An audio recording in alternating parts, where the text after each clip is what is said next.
Hello दोस्तों, welcome back to my channel. My name is Vipin. So guys, आज हम बात करने वाले आरती ड्रग्स के बारे में। आरती ड्रग जो है कंसिस्टेंटली एक अपर सर्किट लगाता जा रहा है। आज इसमें लगभग 5% का सर्किट लगा है, आप देख सकते हैं। अराउंड 2 बजे के बाद ये सर्किट लगा हुआ आपको यहाँ पे दिख रहा है। ये काफी एक वॉलेटाइल स्टॉक बन गया है, काफी हाई बीटा स्टॉक बन गया है, बिकॉज काफी वॉलेटिलिटी है यहाँ पे। काफी ज्यादा ये स्टॉक जो है ऊपर नीचे हो रहा है, काफी ज्यादा ये ओवर कर रहा है। अगर पिछले 5 दिन का ग्राफ देखते हैं तो भी आपको यहाँ पे जो है तेजी दिखाई देगी। ये चार्ट आपको ग्रीन पे दिखाई देगा। बट पिछले 1 महीने से ये स्टॉक ने अच्छा खासा डिप लिया हुआ है। पिछले 1 महीने में ये स्टॉक जो है काफी नीचे गया है इसके हायर लेवल से। आप देख सकते हैं स्टॉक ने जो अपने लाइफ का हाई बनाया था, लगभग 1000 तक ये पहुंच गया था अक्टूबर 8 में। उसके बाद से आप देख सकते हैं कंसिस्टेंटली यहाँ पे जो एक डाउनफॉल दिखाई दे रहा है। कंसिस्टेंटली एक लोअर सर्किट में चला गया था और इसने लो बनाया था 28 अक्टूबर को। अराउंड 36% तक ये गिरा था और ये गिरावट जो है कंटिन्यू रही और लगभग 38% तक ये नीचे टूट चुका था अपने हायर एंड से। बट अब जाके इसमें थोड़ी तेजी दिखाई दे रही है, इसमें थोड़ा रिवर्सल दिखाई दे रहा है। ऐसा लग रहा है ये स्टॉक वापस ऊपर की तरफ बढ़ रहा है। आरती ड्रग की कहानी भी बाकी फार्मा स्टॉक जैसे ही आप देख सकते हैं, सालों से एक ही रेंज में ट्रेड कर रहा था। लगभग 150-130 के रेंज में चल रहा था। और अगर आप देखोगे तो 2020 आते आते इसने यहाँ पे एक ब्रेकआउट दिया है। अप्रैल के मंथ से इसने चलना स्टार्ट किया है और बस 6 महीने में आप देख सकते हैं इसने लगभग जो रैली दी है, लगभग इसने जो हाई बनाया है 600% का इसने रिटर्न दिया हुआ है। और इतने कम टाइम में इतना हाई बनाने की वजह से ये एएसएम लिस्ट में भी इंक्लूड हुआ था बीच में, वहां पे भी इस पे निगाहें लगी हुई थी। और यहाँ पे काफी ज्यादा ऑपरेटर गेम भी खेला गया था, काफी ज्यादा स्टॉक को मैनिपुलेट भी किया गया था, काफी ज्यादा यहाँ पे आपको गिरावट प्रॉफिट बुकिंग भी दिखाई दी थी। और इस स्टॉक की इतने ऊपर चढ़ने की काफी सारे रीजन है, काफी सारे वजह है। सबसे पहला रीजन है बोनस का। इसमें बीच में एक बोनस अनाउंस हुआ था। आप देख सकते हैं अगस्त 20 को यहाँ पे बोनस अनाउंस हुआ था और बोनस का रेशियो काफी ज्यादा अट्रैक्टिव था। एक शेयर पे जो है 3 बोनस शेयर दे रहे थे ये लोग, यानी कि एक शेयर को लगभग 4 हिस्सों में बांटा गया था।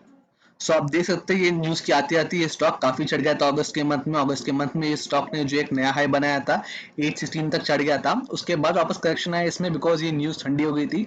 फिर जब इसका एक्स डेट आया था, जब सितंबर एंड में इसका एक्स डेट था, उसके बाद इसने इसका एक्चुअल पीक टच किया था। उसके बाद इसने एक एक्चुअल हाई बनाया था, लाइफ टाइम हाई बनाया था। ये लगभग 1000 तक चला गया था।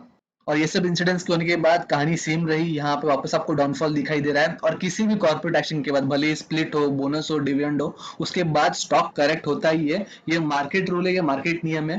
हो सकता है थोड़े दिन तक स्टॉक में जो है तेजी बरकरार रहे, उसका रीजन बहुत कुछ हो सकता है। हो सकता है जो नए शेयर आने वाले थे वो लोगों के अकाउंट में क्रिएट ना हो। यहाँ पे भी बोनस शेयर जो है लोगों को लेट मिला था, उस वजह से लोग वहां पे ट्रेडिंग नहीं कर पाए थे। उस वजह से जो टाइम था बोनस के बाद का टाइम था, तब तक ये शेयर चढ़ते जा रहा था, चढ़ते जा रहा था। बट जैसे ही लोगों के पास शेयर आने लग गए, लोग यहाँ पे डंपिंग शुरू की, लोगों ने यहाँ पे प्रॉफिट बुकिंग शुरू की और आज आपको ये शेयर जो है 711 के रेट पे मिल रहा है। सो इस वीडियो में हम देखने वाले कंपनी के रिजल्ट्स, कंपनी के आगे के प्लान्स क्या है, कंपनी कैसे ग्रो कर सकती है, कंपनी के एक्सपेंशन प्लान क्या है। और यहाँ पे कंपनी काफी ज्यादा पैसा मार्केट से रेस करने वाली है, तो उसके ऊपर भी हम डिटेल्स चेक करेंगे। और आगे यहाँ पे पॉसिबिलिटी क्या है, ये शेयर कहाँ तक जा सकता है, इसमें एंट्री लेने का सही टाइम क्या होगा, और कोई अगर यहाँ पे हायर एंड पे फंसा हुआ है, हायर एंड पे अटका हुआ है, तो वो यहाँ पे क्या कर सकता है, वो आगे वीडियो में देखेंगे। सो सबसे पहले बात करते हैं फाइनेंशियल्स की। मैंने ऑलरेडी बहुत बार यहाँ पे फाइनेंशियल्स की बात की हुई है, तो मैं यहाँ पे डिटेल में फाइनेंशियल एनालिसिस नहीं करूंगा। उसके लिए मैंने ऑलरेडी वीडियो बना रखा है, आप एक बार देख सकते हैं। मैं आपके लिए लिंक जो है डिस्क्रिप्शन में डालता हूँ। यहाँ पे मैं जो है क्विकली आपको जो है फाइनेंशियल्स की ओवरव्यू दे दूंगा, ताकि आपको समझ में आए कि कंपनी कैसे ग्रो कर रही है और आगे कैसे ग्रो कर सकती है। सो आप देख सकते हैं आपके सामने मैंने जो है क्वार्टरली रिजल्ट लगाए हुए हैं, यानी कि 3 महीने के रिजल्ट लगाए हुए हैं। ये लेटेस्ट रिजल्ट है इनका सितंबर 2020 का। यहाँ पे आप देख सकते हैं इनके सेल्स वैल्यू जो है काफी ज्यादा है। ओवरऑल यहाँ पे जब भी सेल हुआ था, सबसे ज्यादा सेल यहाँ पे आपको दिखाई देगा, जो कि 578 का। ये सारे नंबर्स करोड़ में, वो आपको ध्यान रखना है। इस क्वार्टर में इनके एक्सपेंडिचर ज्यादा थे, क्योंकि इन्होंने काफी ज्यादा रॉ मटेरियल जो है स्टॉक किया था, काफी ज्यादा रॉ मटेरियल यहाँ पे इन्होंने कंज्यूम किया, उस वजह से इनके एक्सपेंडिचर काफी हाई गए। अगर आप कंपेयर करोगे पहले क्वार्टर से, तो यहाँ पे आपको कंपेरिजन में एक्सपेंडिचर काफी ज्यादा हाई दिखेंगे। सो यहाँ पे इनका अर्निंग बिफोर टैक्स बनता है 104 करोड़ का, और यहाँ पे टैक्स निकालने के बाद आपको जो है 75 करोड़ का नेट प्रॉफिट दिखाई देगा। और अगर आप इस क्वार्टर के प्रॉफिट को लास्ट ईयर से कंपेयर करोगे, तो लगभग आपको जो है डबल से भी ज्यादा प्रॉफिट दिखाई देगा। लास्ट ईयर 32 करोड़ का प्रॉफिट इनको हुआ था और इस साल इन्हें 75 करोड़ का प्रॉफिट हुआ है, यानी कि लगभग डबल से भी ज्यादा प्रॉफिट उन्होंने यहाँ पे दिखाया हुआ है। बट अगेन सर्कमस्टेंसेस अलग है। अगर हम लास्ट ईयर से कंपेयर करते हैं तो ये फेयर कंपैरिजन नहीं होगा, बिकॉज लास्ट ईयर में यहाँ पे मेडिकल डिपार्टमेंट में, फार्मा डिपार्टमेंट में इतनी डिमांड नहीं थी, फार्मा सेक्टर इतना बूम में नहीं था, इतना वांट में नहीं था, सेल्स इतने हाई नहीं थे, तो ये कंपैरिजन सही नहीं होगा। तो अगर हम इसे कंपेयर करना चाहते हैं तो हमें इसे जो है लास्ट क्वार्टर से कंपेयर करना होगा। सो अगर हम इसे लास्ट क्वार्टर से कंपेयर करते हैं तो आप देख सकते हैं लास्ट क्वार्टर में इनका प्रॉफिट जो है इस क्वार्टर से ज्यादा था, जो कि थोड़ा सा डिसअपॉइंटिंग है बिकॉज मार्केट को यही लग रहा था यहाँ पे ये जो प्रॉफिट आने वाला है इनका सितंबर मंथ का, ये लास्ट ईयर को ब्रीच करेगा, लास्ट ईयर को भी पीछे छोड़ देगा। जैसे लॉरस लैब ने हमें प्रॉफिट दिखाया था वैसे ही प्रॉफिट हमें यहाँ पे दिखाई देगा। बट अनफॉर्चुनेटली यहाँ पे एक्सपेंडिचर ज्यादा होने की वजह से ये प्रॉफिट लास्ट क्वार्टर को तो ब्रीच नहीं कर पाया, उसके लगभग आसपास ही हम कह सकते हैं। दोनों प्रॉफिट को हम लगभग सेम ही पकड़ सकते हैं, जस्ट 5 करोड़ का डिफरेंस आप यहाँ पे बोल सकते हैं। सो मार्केट में काफी सारे लोग कह रहे हैं कि खराब रिजल्ट की वजह से ये स्टॉक नीचे गया है, खराब रिजल्ट की वजह से ये स्टॉक गिरा है, तो ये मानूंगा नहीं बिकॉज यहाँ पे रिजल्ट खराब है ऐसे हम बोल नहीं सकते। और अगर कंपेयर करोगे तो लॉरस लैब के रिजल्ट तो काफी अच्छा है, पिछले क्वार्टर से कंपेरिजन में इनका लगभग 30-40% ज्यादा प्रॉफिट हुआ है, तो स्टिल वो भी नीचे गया है। तो आपको समझना ये है कि नंबर्स अच्छे हैं, नंबर्स खराब नहीं है, नंबर्स पुअर नहीं है, नंबर्स स्ट्रांग है। बस यही है कि जो एक्सपेक्टेशन है कि लास्ट क्वार्टर को बीट करेगा उसको बीट नहीं किया हुआ है। तो हाँ, सेंटीमेंट्स में हम कहीं पे से ऐड कर सकते हैं कि हाँ हमारे एक्सपेक्टेशन पे खरा नहीं उतरा, हमारे एक्सपेक्टेशन के अनुसार ये चला नहीं। बट अगर कोई कहता है खराब नंबर की वजह से ही नीचे गया तो वो सही नहीं होगा। सो ये तो थे क्वार्टरली प्रॉफिट। अगर हम एनुअल प्रॉफिट की बात करें तो आप देख सकते हैं लास्ट ईयर यहाँ पे इन्होंने इतना अच्छा एनुअल प्रॉफिट दिखाया, 141 करोड़ का ओवरऑल ईयर में प्रॉफिट दिखाया हुआ है। उसके पहले कभी भी इसने इतना बड़ा प्रॉफिट दिखाया नहीं है, उसके पहले कभी भी इन्होंने जो है 100 करोड़ भी क्रॉस नहीं किया था जो इन्होंने लास्ट ईयर किया हुआ है।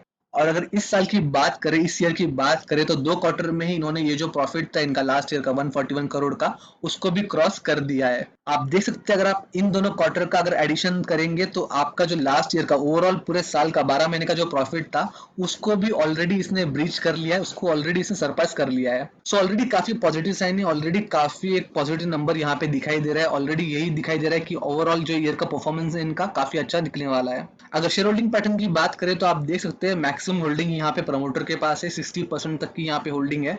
बट अगर कंपेयर करोगे इसके पिछले साल से उसके पहले के साल से तो कंसिस्टेंटली यहाँ पे इनकी होल्डिंग थोड़ी थोड़ी करके ये लोग कम कर रहे हैं, थोड़ी थोड़ी यहाँ पे इनकी होल्डिंग जो ये बेच रहे हैं।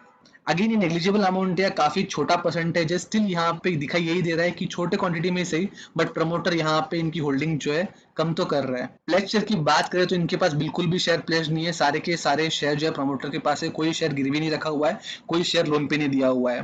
प्रमोटर के बाद अगर किसी के पास मैक्सिमम होल्डिंग है तो वो है यहाँ पे रिटेलर्स के पास लगभग 31.52 का माल पड़ा हुआ है। अगर पिछले क्वार्टर से कंपेयर करें तो आप देख सकते हैं रिटेलर्स ने यहाँ पे अपनी पोजीशन बढ़ाई है, अपना जो होल्डिंग है वो बढ़ाया हुआ है, गिरते हुए मार्केट में रिटेलर्स ने यहाँ पे जो है माल उठाया हुआ है।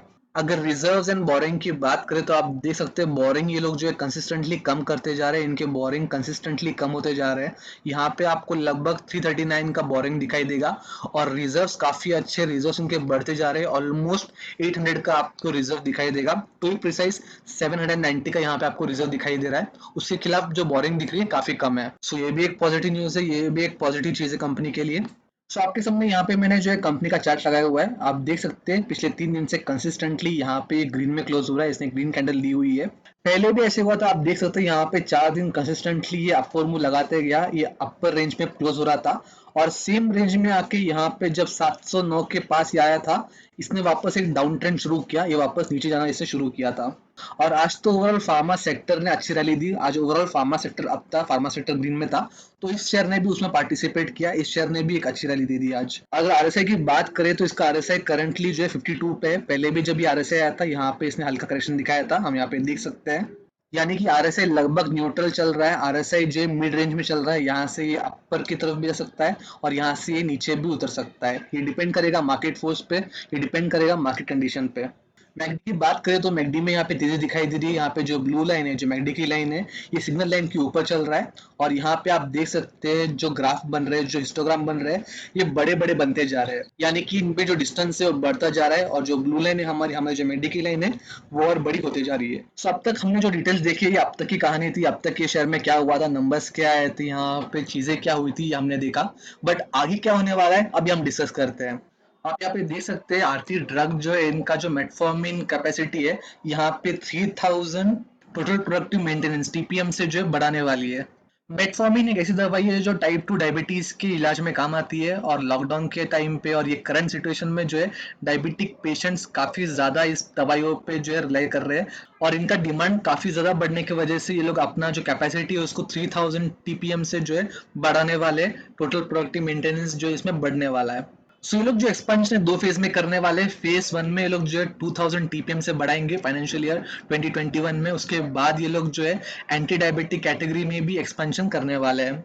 सो यहाँ पे कंपनी के सीएफओ आदिश पटेल ने एक इंटरव्यू दिया था। इंटरव्यू में उन्होंने कहा था इनके पास लगभग 6 नए प्रोजेक्ट है, 6 नए कैपेक्स है, जिसके लिए इन्हें लगभग 600 करोड़ तक का फंडिंग लगने वाला है। 600 करोड़ तक ये लोग जो है मार्केट से उठाने वाले, मार्केट से रेज करने वाले हैं। और बीएसई भी उन्होंने जो इस चीज का नोटिस दिया हुआ है। आप देख सकते हैं अब तक जो है 350 करोड़ का इनको अप्रूवल मिल चुका है कि 350 करोड़ से लोग रेस कर सकते हैं या रेस करने वाले हैं। और ये लोग जो है डेप्ट और इक्विटी दोनों मेथड कंसिडर कर रहे हैं। दोनों इनके पास मेथड अभी अवेलेबल है। अभी तक इन्होंने एग्जैक्ट डिसीजन पे आए नहीं है कि किस मेथड से ये लोग रेस करेंगे। ऑब्वियसली अगर यहाँ इक्विटी के थ्रू रेस कर रहे हैं तो यहाँ पे दिक्कत होने वाली है, बिकॉज अगर फ्रेश इक्विटीज ये लोग निकाल रहे हैं तो यहाँ पे डायल्यूशन हो सकता है, या फिर अगर एग्जिस्टिंग इक्विटी ओएफएस के थ्रू भी यहाँ पे ये लोग जो है दे रहे हैं तो भी यहाँ पे दिक्कत हो सकती है। बट अगेन अच्छी बात यह है कि इंटरव्यू में इन्होंने ये सिग्नल दिए हुए हैं कि यहाँ पे ये लोग जो फंडिंग रेस करने वाले हैं, पॉसिबिलिटी है ऐसा हो सकता है कि 100% डेप्ट के थ्रू रेस करें। 100% जो है डेप्ट से ये लोग जो ये पैसा लेने वाले, बिकॉज करंटली मार्केट में इंटरेस्ट रेट काफी गिरे हुए, इंटरेस्ट रेट्स काफी नीचे की तरफ है। तो डेप्ट से ये लोग जो है 100% इनको जो भी फंडिंग चाहिए ये लोग रेस कर सकते हैं। और अगर 100% डेप्ट से लोग फंडिंग कराते हैं, 100% अगर डेप्ट से जो है पैसे रेज करते हैं, तो भी इनका जो डेप्ट टू इक्विटी रेशियो है 0.7 से नहीं बढ़ेगा, ऐसे सीएफओ ने कहा हुआ है। इस साल के शुरुआत में इनका डेप्ट टू इक्विटी रेशियो लगभग 0.59 के आसपास था, और अभी ये करंट रिजल्ट के बाद इनका डेप्ट टू इक्विटी रेशियो जो है 0.3949 तक आ चुका है। सो इनकी कैलकुलेशन के अनुसार यहाँ पे ये लोग अगर 100% फंडिंग डेप्ट से कराते भी है तो भी इनका जो डेप्ट टू इक्विटी रेशियो ज्यादा हाई नहीं जाएगा, 0.7 तक ही रुक जाएगा, जो कि बहुत ही अच्छी बात है। बिकॉज इतना बड़ा डेप्ट लेने के बाद भी, इतना बड़ा एक्सपेंशन करने के बाद भी इनका डेप्ट रेशियो कम रहेगा, प्लस इनके मार्जिन, इनके प्रॉफिट्स भी side by side simultaneously sales के साथ बढ़ते रहेंगे। ये सीएफओ के साथ जो इंटरव्यू था, जो कॉल था, उसका लिंक मैं डिस्क्रिप्शन बॉक्स में डालता हूँ, तो आप इजीली समझ पाओगे एग्जैक्टली उन्होंने क्या क्या पॉइंट्स यहाँ पे हाईलाइट किए हुए, क्या क्या पॉइंट्स उन्होंने कंपनी के रिलेटेड आगे बताए हुए हैं। अगर टारगेट्स की बात करें तो सेंट्रम ब्रोकिंग ने इसे जो 825 का टारगेट दिया हुआ है 3 हफ्ते पहले, और आनंद राठी ने यहाँ पे जो 813 का टारगेट दिया हुआ है 2 हफ्ते पहले।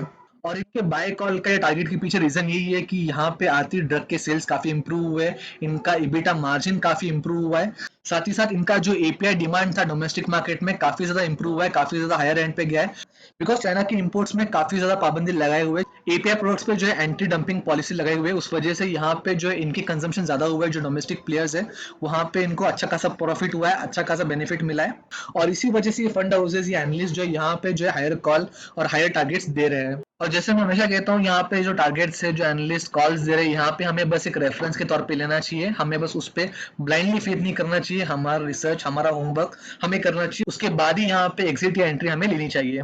बिकॉज जब भी कोई स्टॉक चढ़ता है हर एनालिस्ट उससे बुलिश होता है, और जब भी कोई स्टॉक गिरता है हर एनालिस्ट उसमें बेरिश हो जाता है, तो उस पर कोई सेंस नहीं बनता। उसके पीछे का रिसर्च, उसके पीछे का वर्क, वो मैटर करता है, वो हमें दिखना चाहिए, उस पर हमें पढ़ना चाहिए। सो कंपनी के सीएफओ ने ये कहा हुआ है कि दिसंबर क्वार्टर में भी आपको हेल्दी नंबर दिखाई देंगे। दिसंबर क्वार्टर में भी यहाँ पे हेल्दी डिमांड उनको दिख रहा है, काफी अच्छे सेल्स हो रहे हैं, तो जैसा नंबर अब तक था वैसा ही यहाँ पे इंप्रूव नंबर दिखाई देगा आपको, नंबर में ज्यादा डिप यहाँ पे दिखाई देगा नहीं। सो इन शॉर्ट मैं ये कहूंगा, जिन लोगों ने यहाँ पे हायर एंड में माल पकड़ा हुआ है, जो लोग हायर एंड पे जिन्होंने एंट्री ली हुई है, जो हायर एंड पे अटके हुए हैं, उन्हें यहाँ पे सेलिंग की जल्दी नहीं करनी चाहिए। काफी सारे लोग काफी सारी चीजें कहते हैं, जैसे कि यहाँ पे ऑपरेटर गेम चल रहा है, प्रमोटर स्टॉक मैनिपुलेट कर रहे हैं, यहाँ पे ऊपर लेके जाके डंपिंग कर रहे हैं, कंपनी के प्रॉफिट्स कम है, कंपनी अच्छा परफॉर्म नहीं कर रही है, काफी सारे रीजंस लोग देते हैं, कुछ लॉजिकल होते हैं, कुछ इलॉजिकल होते हैं, बट आपको समझना यही है, स्टॉक कम टाइम में काफी ज्यादा भागा है, बिना करेक्शन के भागा है, तो यहाँ पे करेक्शन में इमिनेंट था। यहाँ पे बोनस की न्यूज के बाद जैसे ही स्टॉक हायर एंड पे चढ़ा था, उसके बाद आप देख सकते हैं काफी एक स्टीप करेक्शन आ गया था। जब बोनस एक्चुअली मार्केट में आया, जब बोनस एक्चुअली अनाउंस हुआ, उसके बाद इसने एक नेक्स्ट हाई बनाया था, और उसी वजह से यहाँ पे आपको कंसिडरेबल करेक्शन दिखाई दे रहा है, उसी वजह से आपको यहाँ पे कंसिडरेबल ये स्टॉक जो है डाउन ट्रेंड में जाता हुआ दिखाई दे रहा है। और अब इस स्टॉक ने वापस एक कंसोलिडेशन मोड पकड़ लिया है, वापस ये स्टॉक जो है कंसोलिडेशन मोड में जाते हुए दिखाई दे रहा है। सो मैं यही कहूंगा कि जिन्होंने हायर एंड पे खरीदा है, जिन्होंने हायर एंड पे अटके हुए हैं, उन्हें यहाँ पे सेलिंग की जल्दी नहीं करनी चाहिए। लोगों का सुन के, लोगों के बातों में आके यहाँ पे उन्होंने शेयर जो है स्क्वेयर ऑफ नहीं करनी चाहिए, पैनिक सेलिंग नहीं करनी चाहिए। आप आपका रिसर्च कीजिए, आप आपका रिस्क एपिटाइट देखिए, आप आपका रिस्क एक्सेस कीजिए, आप आपके स्टॉप लॉस जो है उस हिसाब से लगाइए। बट अगेन यही कहूंगा कि कोई भी स्टॉक जब इतना लंबा है बनाता है, इतना लंबी छलांग लगाता है, बस एक न्यूज की वजह से या बस एक कंस्ट्रेंट की वजह से, तो वहां पे एक करेक्शन इमिनेंट है और वैसे ही करेक्शन आपको यहाँ पे दिखाई दिया है जो आ चुका है। मार्केट को ऐसा लगा था यहाँ पे और करेक्शन दिखाई दे सकता है, और मुझे पर्सनली ऐसे लगा था ये स्टॉक जो है इसका 600 का लेवल भी ब्रीच कर सकता है, बट इस स्टॉक ने हमेशा 617 620 से हमेशा रिबाउंड दिया हुआ है। 620 617 से हमेशा इसने जो है एक अपर मूव लगाया है। सो अगर कोई यहाँ पे लॉस में निकलने का सोच रहा था या फिर लॉस बुक करने का सोच रहा था, मैं कहूंगा एक बार रीथिंक कीजिएगा, पूरे आपके जो ऑप्शन है वो देख लीजिएगा।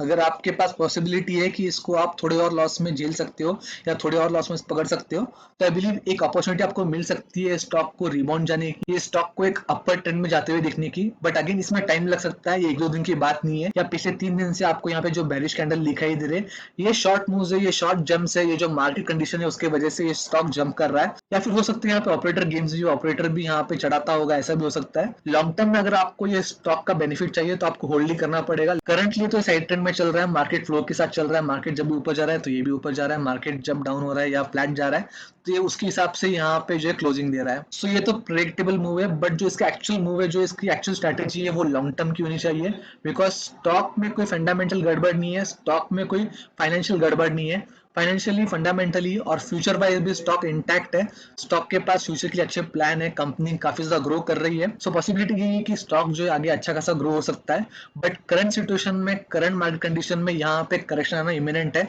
करेक्शन आना एक ऑब्वियस पॉसिबिलिटी है। अगर ये स्टॉक आगे लुढ़कता है, आगे नीचे जाता है, तो आप जो छोटे छोटे क्वांटिटी में आपके प्राइस जो है एवरेज आउट कर सकता है, अगर आपने काफी हायर एंड पे इसको खरीदे हुए तो।